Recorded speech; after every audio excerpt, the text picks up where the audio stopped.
Guiou-nos a gentil senhora a algumas daquelas portas, e enquanto entrávamos, surpreendidos, verificamos pertencerem a extensos dormitórios. Esclarecia ela que, quando se positivam a necessidade e a época de o asilado daquela colônia retornar ao aprendizado da carne, a fim de completar o compromisso da existência interrompida com o suicídio, apresenta-se ele ao departamento de reencarnação, acompanhado dos mentores pelos quais vinha sendo assistido e oferecendo as recomendações e autorizações necessárias provenientes da chefia do departamento em que fez o estágio entre eles. Do gabinete, pois, de irmão Demétrio, seria encaminhado àquela seção e ali passará a residir como interno.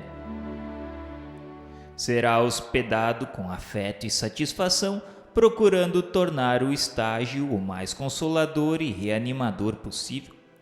Porquanto geralmente o suicida é um triste a quem coisa alguma alegrará, o inconsolável que, sabendo que não tardará a voltar à arena terrestre em duríssimas condições, mais se angustia ao penetrar aqueles umbrais.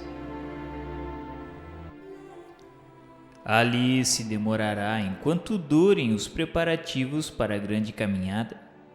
Suas apreensões, as meditações acerca do que passará futuramente, enclausurado novamente na vestimenta carnal, vão se dilatando a cada minuto decorrido. Pois ele não ignora, antes percebe com clareza o que o aguarda na arena em que deverá representar o heróico papel daquele que se deverá habilitar para a conquista de si mesmo para os planos do verdadeiro bem. Tal estado de ansiedade, agravando-se à proporção que se vão formando os preparativos, torna-se verdadeiramente angustioso, provocando lágrimas frequentes de seus corações dilacerados pelo arrependimento, pelo temor, pelas saudades. Pois desde o dia que um pretendente à reencarnação transpõe os umbrais do recolhimento, despede-se da colônia ou do instituto, dos mestres que os instruíram, dos companheiros e amigos que ali adquiriu, só os reencontrando mais tarde ao findar o exílio. Irmã Celestina continuou explicando que era bem verdade que, uma vez reencarnado, não estará ele destes separado, tal como à primeira vista se poderia supor. Ao contrário, continuará alvo das atenções de quantos por ele zelaram durante a internação na colônia, porquanto a permanência no plano físico não diminuirá o dever destes para com ele, nem estará por isso desligado dela. Poderá mesmo continuar a ser recebido ali, aconselhado, instruído, confortado por seus antigos mentores, graças ao sono do corpo físico que lhe facultará relativa liberdade para tanto, e o fará necessariamente, pois não se desligou ainda daquela tutela. Está da mesma forma internado naquele instituto, porque a reencarnação a que se submete não é senão um dos recursos com que contavam para o trabalho de educação que se tornou necessário para sua recuperação ao plano normal da marcha gloriosa para o progresso. Mas os candidatos à reencarnação sabem que, uma vez de posse do pesado fardo de limo terrestre, já não serão tão lúcidos. Esquecerão o convívio fraterno, as benfazejas bênçãos da presença daqueles que lhes foram como anjos tutelares a enxugar-lhes as lágrimas da desgraça, e por isso se angustiam e sofrem. Explicou a nobre freira que ela e seus auxiliares velam por aqueles ali, no recolhimento, ajudando-os à readaptação às coisas da terra, despertando-lhes o gosto pela existência no seio generoso do planeta, tão bem dotado pela sabedoria do Todo Misericordioso e que só os desvarios do homem tornaram inclemente e ingrato. Pois convém não esquecer que o suicida desencantou-se pela permanência na sociedade terrena. Ele a detesta e quisera afinar-se com outra que lhe falasse melhor aos anseios íntimos.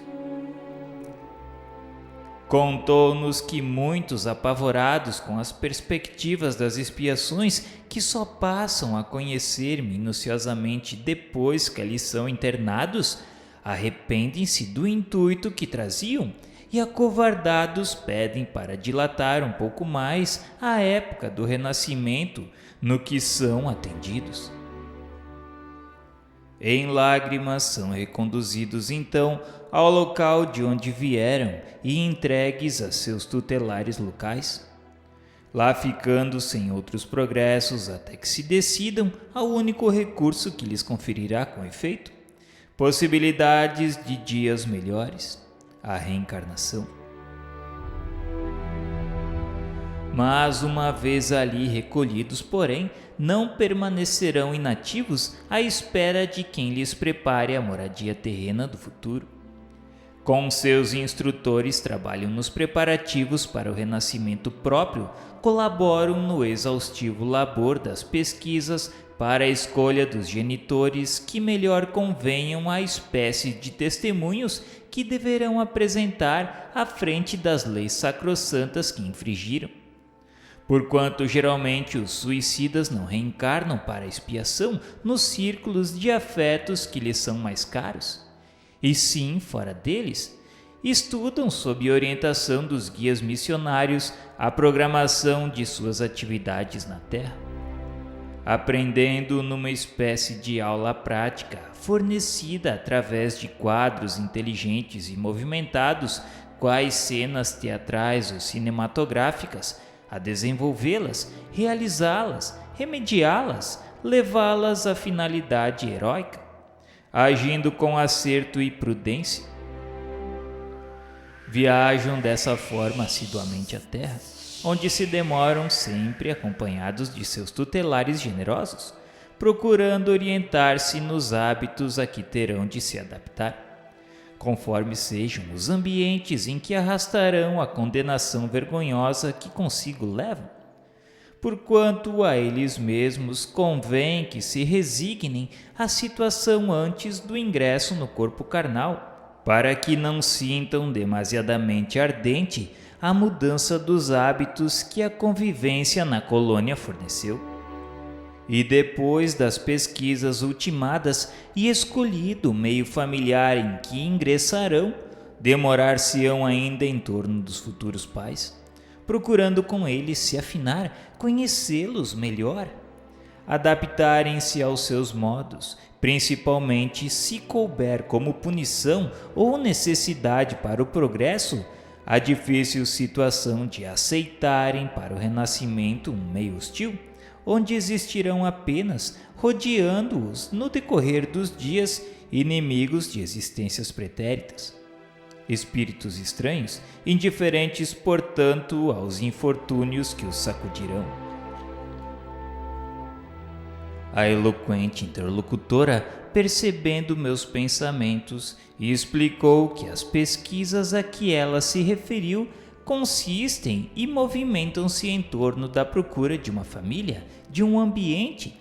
de genitores principalmente caridosos bastantes para concordarem em receber em seu seio um rebento estranho que lhes será motivo de constantes preocupações,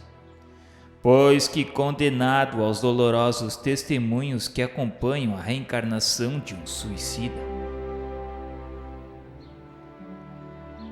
existiam mesmo casos, segundo ela, tão penosos, difíceis de serem resolvidos.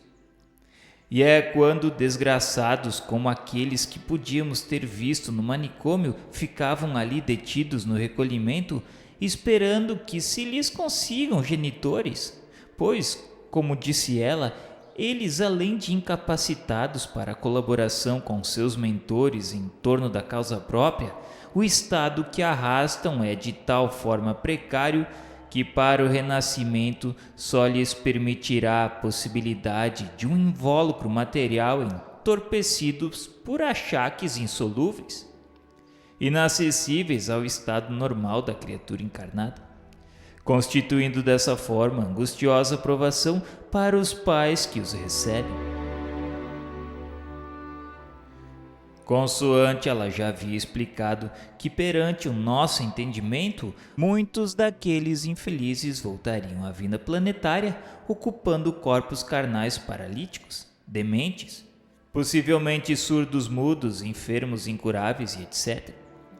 E apenas deveriam planar em ambientes onde existiam grandes provações a serem espiadas pelos pais. Então seus guias e dedicados mentores estabelecem com aqueles que têm possibilidade de se tornarem genitores e possuam débitos gravosos a solverem perante a justiça divina, comoventes convênios, acordos supremos como estes, que concordem em receber em seu seio aqueles desditosos como filhos e os amparem na via crucis da expiação, pois eles necessitam da reencarnação a fim de voltarem a si do entorpecimento a que o suicídio os arrojou e assim melhorarem de situação. Que pratiquem pelo amor do divino Cordeiro, imolado no alto do Calvário por muito amar os pecadores e desejar reavê-los para as aleluias da vida imortal.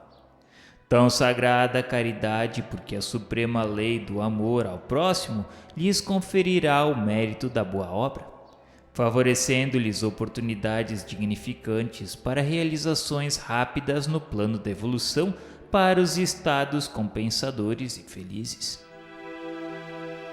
Que consintam em se tornarem temporariamente agentes da Legião de Maria, agasalhando em seu lar generosos pupilos seus,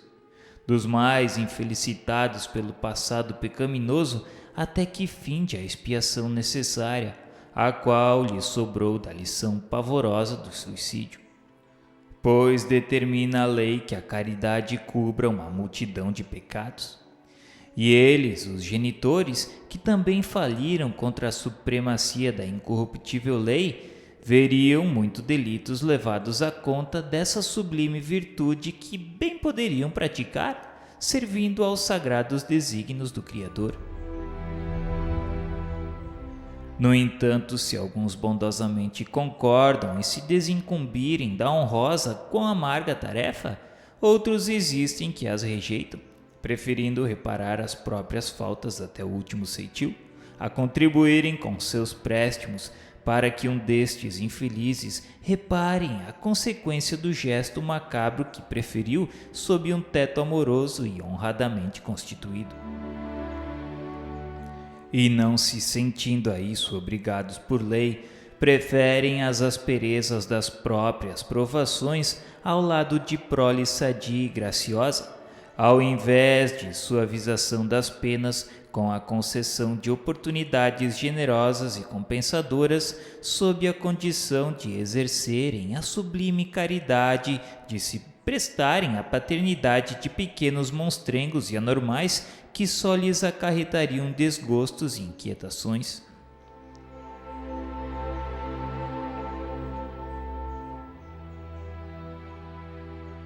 Eu estava impressionado, lembrando-me de que eu também voltaria ao corpo certamente cego, Mário sem as mãos, Belarmino enfermiço e infeliz desde o berço. Questionei então como, pois, reencarnariam aqueles miseráveis companheiros de desgraça? Como nós nos reencarnaríamos então, nós a quem tudo faltará, até mesmo pais? A nobre senhora, com toda sua calma, explicou que obteríamos novos informes acerca desse assunto na sessão de pesquisas. E por agora, porém, iríamos visitar aquelas dependências que também a nós abrigarão um dia ao iniciar as jornadas reparadoras. Era o recolhimento,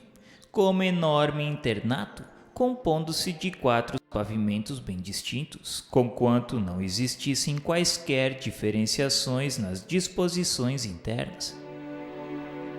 No primeiro reuniam-se espíritos provenientes de região menos infelizes da colônia, ou seja, os internos e aprendizes do instituto já iniciados na ciência da espiritualidade propriamente dita. No segundo permaneciam os abrigados do Hospital Maria de Nazaré, que preferiram reencarnação imediata. Bem assim os do isolamento, ao passo que o terceiro abrigava os prisioneiros da torre, e o quarto era reservado aos do manicômio. Ao elemento feminino reservava-se hospedagem idêntica, localizada porém em sítio vizinho ao nosso, em edifício separado. Celestina levou-nos a tudo esmiuçar.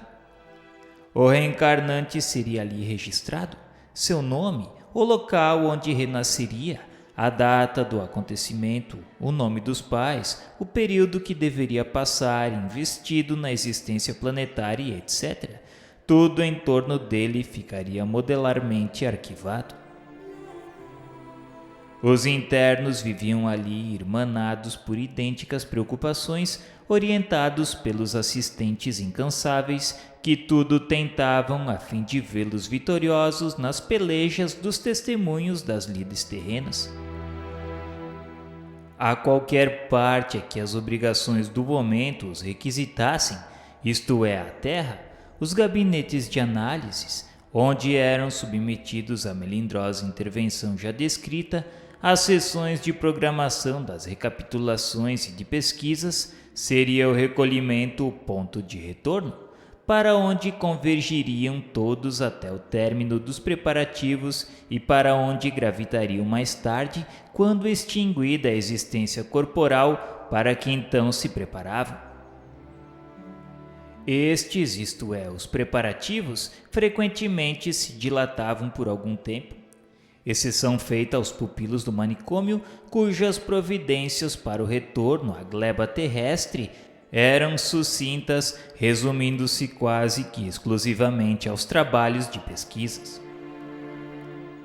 Uma vez concluídos os penosos prelúdios, adivinham as fases das realizações. Era quando a chefia do departamento expedia ordens à direção do laboratório de restringimento para iniciar a operação magnética necessária ao caso do renascimento, assim como a respectiva atração para o feto, cujos elementos biológicos já se encontrariam em processo de desenvolvimento no óvulo fecundado, no santuário das entranhas maternas, as quais mais não seriam então do que o prosseguimento do mesmo laboratório, uma como dependência temporária ou de emergência do departamento de reencarnação, sujeita à vigilância dos técnicos incumbidos do magnificente serviço e dos guias missionários do espírito, que assim, constrangido e restringido em suas vibrações normais, ia modelando o corpo à proporção que se adiantava o fenômeno da gestação. E explicaram-nos ainda que o molde ideal para se definir a forma desse feto em elaboração seria justamente o corpo astral que no momento trazíamos, o perispírito, o que amplamente ao nosso entendimento esclareceu quanto ao que viria a ser o futuro corpo que ocuparíamos, estruturado sob magnetismo doentio de vibrações oriundas de grandes desgraçados como nós, segundo o que, com efeito, já nos haviam participado os pacientes mentores. Não nos permitiam entrada no laboratório de restringimento, assim como não fora permitida a visita aos gabinetes de análise.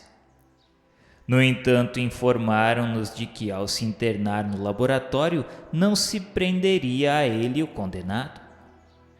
Ao contrário, poderosas correntes magnéticas que partiriam das próprias forças ilimitadas e divinas que mantêm o universo, impeliam-no para o corpo que deveria habitar, afinando-o com este, ao mesmo tempo que harmonizava o seu perispírito ao daquela que consentira, voluntariamente ou constrangida por um dispositivo da grande lei em ser sua mãe para com ele sofrer e chorar a consequência dramática e irremediável do suicídio de delitos graves e desonrosos. Que durante a época dessa atração que se opera lentamente à proporção que a gestação progride, vai o condenado perdendo a pouco e pouco a faculdade das recordações do próprio passado, uma vez que seu corpo astral sofreu restringimentos necessários ao fenômeno da modelagem do feto. Coisa que se verifica também graças ao auxílio magnético e vibratório dos psiquistas afetos ao delicado certame, sob a vontade e sobre as vibrações mentais do paciente. Que à proporção que se adianta o estado da gestação no seio materno, suas vibrações, mais e mais se comprimindo, vão calcando muito profundamente na organização astral as lembranças, as recordações, as impressões vivazes dos dramas dolorosos por ele vividos no pretérito, produzindo-se então o esquecimento imposto como acréscimo de misericórdia pelo legislador supremo, conduído das desgraças que adviriam se os homens pudessem recordar livremente os verdadeiros motivos por que nascem na terra em condições lastimosas, muitas vezes lutando e chorando do berço ao túmulo.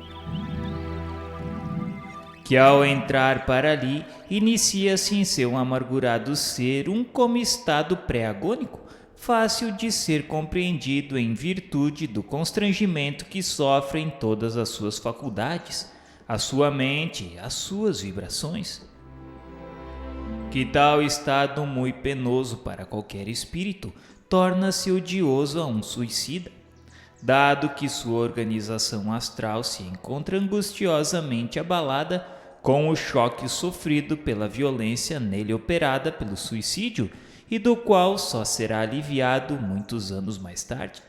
quando se verificar o desenlace natural e lento das cadeias magnéticas que o prendem ao corpo, ao qual ele começa a estar ligado desde a intervenção no laboratório. Soubemos ainda que toda essa epopeia, digna de uma criação divina, será facilitada em seu cumprimento e suavizada em suas perspectivas quando o paciente demonstrar arrependimento sincero pelo mal passado que andou vivendo, e boa vontade e humildade para reparar erros cometidos e progredir em busca dos beneplácitos dignificantes da consciência. Pois então sua vontade se tornará maleável sob a ação protetora dos guias desvelados, os quais, bem certo, todos os esforços empregarão a fim de levá-lo a sair vitorioso e reabilitado desse feio enredo de quedas e delitos contra a lei incorruptível do Todo-Poderoso.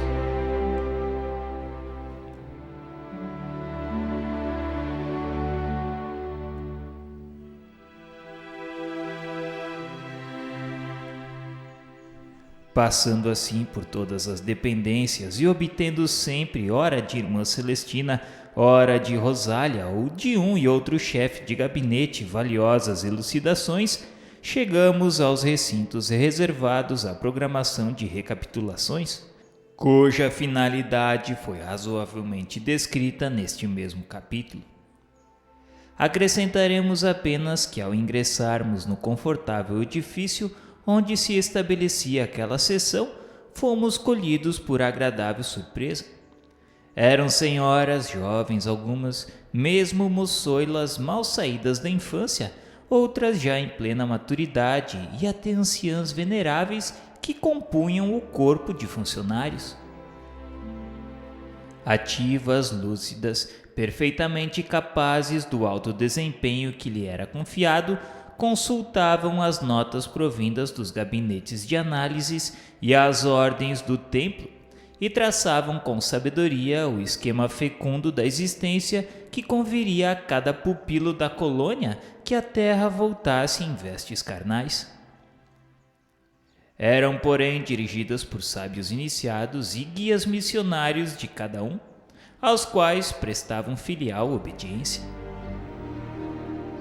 E conforme já foi assinalado, vimos que muitos dos próprios pretendentes colaboravam nesses mesmos mapas que constituiriam nada mais nada menos que o extremo rosário de suas expiações, os dias de angústias que lhes arrancariam lágrimas escaldantes do oprimido coração, os testemunhos decisivos que todo delinquente sente necessidade de apresentar a si mesmo a fim de desgravar a consciência da desonra que entenebrece mormente um suicida mais que qualquer outro inconsolável diante do abismo por si mesmo criado. Não me pude conter diante de um exemplar dos mesmos esquemas, verdadeiro compêndio de salvação que, ao ser observado, faria do pecador o homem ideal, convertido à sublime ciência do dever. Perquiri dirigindo-me a um dos ilustres técnicos que dirigiam um importante estabelecimento, se nós, os suicidas, uma vez reencarnados, chegaríamos a observar perfeitamente tal programação? O insigne psiquista sorriu, não encobrindo, no entanto, certa expressão melancólica, e me respondeu que, se tudo que ali naqueles esquemas era traçado, era porque derivava de uma causa, e era evidente que a mesma causa deva ser corrigida a fim de que os respectivos efeitos se harmonizem com a lei incorruptível que rege a criação. Se havia uma programação a ser observada, é que a Justiça Suprema pode ditá-la, e por isso será observada a despeito de quaisquer conveniências ou sacrifícios. A legislação que fundamenta os princípios daquela instituição é a mesma que move o universo absoluto. Era por isso que as determinações ali estipuladas estavam de acordo com a mais perfeita equanimidade, o que equivale a dizer que não será possível o deixar de ser rigorosamente cumprida pelo penitente uma programação daquelas, uma vez que, se ela existe, é porque o próprio paciente a originou com as causas que forneceu com o seu mau proceder. Ela, pois, existe com ele, está nele tomando parte na sua personalidade, e será preciso que a observe para libertar-se do cortejo de sombras que sua inobservância em sua alma projeta. Aliás, ele pode observá-la tendo para isso todas as possibilidades. Se nem sempre, porém, o faz, será porque se deixou novamente desviar da boa rota.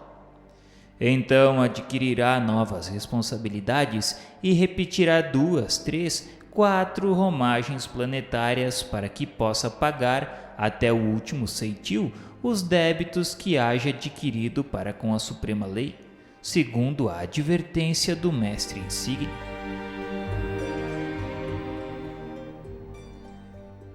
A essa altura despedimo-nos da amável cultivadora de flores, deixando a sessão de programação de recapitulações para atingirmos a de pesquisas. Grande número de funcionários emprestavam ali eficiente colaboração sob a direção de um chefe e vários subchefes,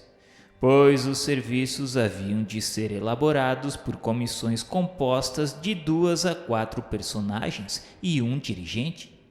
os quais recebiam incumbência da preparação de possibilidades para a reencarnação de determinado grupo de asilados. Havia, porém, como não ignoramos, escassez de trabalhadores.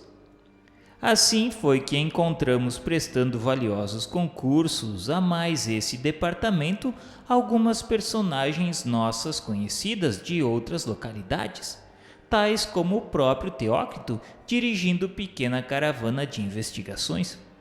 cujas operações se desenvolveriam, como sabemos, sobre a crosta terrestre e composta de seus discípulos Romeu e Alceste, o conde Ramiro de Guzmán chefiando outra comissão, da qual faziam parte os dois canalejas. Olivier de Guzmán, o emérito educador da torre, ao lado de padre Anselmo, irmão João, venerável no seu porte impressionante de oriental, e vários outros eficientemente prudentes e esclarecidos para o desempenho da alta missão conferida. Reconhecíamos comovidamente a benevolência insofismável desses servos do meigo nazareno, os quais, a exemplo do mestre que tanto amavam, que não desdenharem se apresentar à terra trajando a configuração humana por servir à instrução das criaturas confiadas pelo Pai Supremo à sua guarda, diminuíam-se também, detinham as próprias vibrações, materializavam-se, tornando-se densos e quase humanizados, no intuito de servirem à causa esposada por aquele mestre inesquecível e incomparável. Admirava-nos o fato de merecermos da parte deles tão expressivas demonstrações de fraternidade,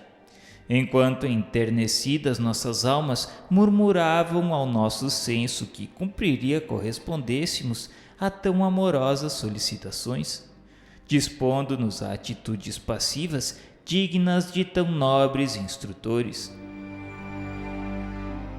Irmão Teócrito, desviando-nos de tais cogitações, encaminhou-se até nós e, saudando-nos sorrindo, disse que, segundo estava informado, vínhamos aproveitando bastante as instruções que nos eram ministradas. E isso lhe causava excelente impressão por prenunciar modificação compensadora em nossas resoluções e necessariamente em nossos destinos. Nos questionou então o que havíamos deduzido do quanto até agora havíamos observado. E Belarmino de Queiroz e Souza foi quem se fez portador da opinião geral.